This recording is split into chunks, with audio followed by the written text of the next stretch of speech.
Para nabi-nabi sebelumnya Allah Subhanahu wa taala berikan wahyu atau mukjizat yang begitu dahsyat.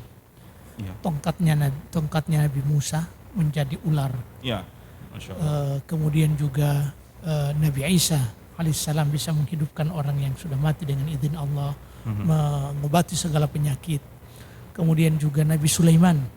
Nabi Sulaiman yang sarana dan prasarana dakwah itu sangat luar biasa. Dia bisa dihembuskan oleh angin kemanapun dia tuju. Iya. Kalau kita lihat kenapa mukjizat itu tidak diberikan kepada Nabi Muhammad sallallahu alaihi wasallam, padahal Nabi ini rahmatan lil alamin. Jadi Nabi diutus tidak hanya di kalangan manusia tapi juga jin, dan seluruh umat manusia yang ada di permukaan bumi ini itu objek dakwah dari Rasulullah sallallahu alaihi wasallam. Sementara nabi-nabi sebelumnya mereka hanya terbatas kepada kaumnya. Lalu kenapa Allah tidak memberikan mukjizat yang kita lihat? Mukjizat itu sangat luar biasa, sangat mendukung prasaran dalam berdakwah. Bayangkan kalau tongkat menjadi ular, jadi orang-orang Quraisy ini akan ketakutan dengan ular. Ternyata Al-Quran melebihi mukjizat yang mereka miliki. Bagaimana kelebihan itu, Ustaz? Coba kita lihat kelebihan Al-Quran.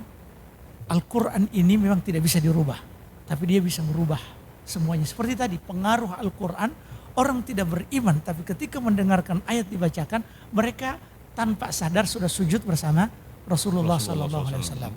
Bahkan Al-Quran ini diturunkan oleh Allah Subhanahu Wa Taala. Lau anzalna hadzal Qur'ana ala jabal, la ra'aitahu khashi'an mutasaddian min khasyatillah. Andai Al-Quran ini diturunkan di Gunung Mekah, kita tahu bersama bagaimana cadasnya batu-batu Gunung Mekah. Tapi sekiranya Al-Quran ini diturunkan di gunung, maka la ra'aitahu khashi'an mutasaddian min khasyatillah. Dia akan khusyuk, dia akan bersimpuh karena takut kepada Allah Subhanahu wa taala. Jadi kekuatan Al-Quran itu mampu merubah dan dia bisa memberikan pengaruh. Baik pengaruhnya secara fisik ataupun pengaruhnya secara rohiyah.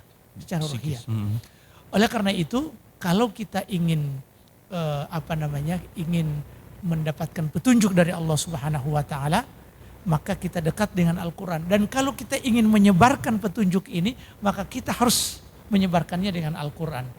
Bahkan ini adalah merupakan jihad yang besar. Wajahiduhum bihi jihadan kabira. Bihi itu dengan apa? Dengan Al-Quran.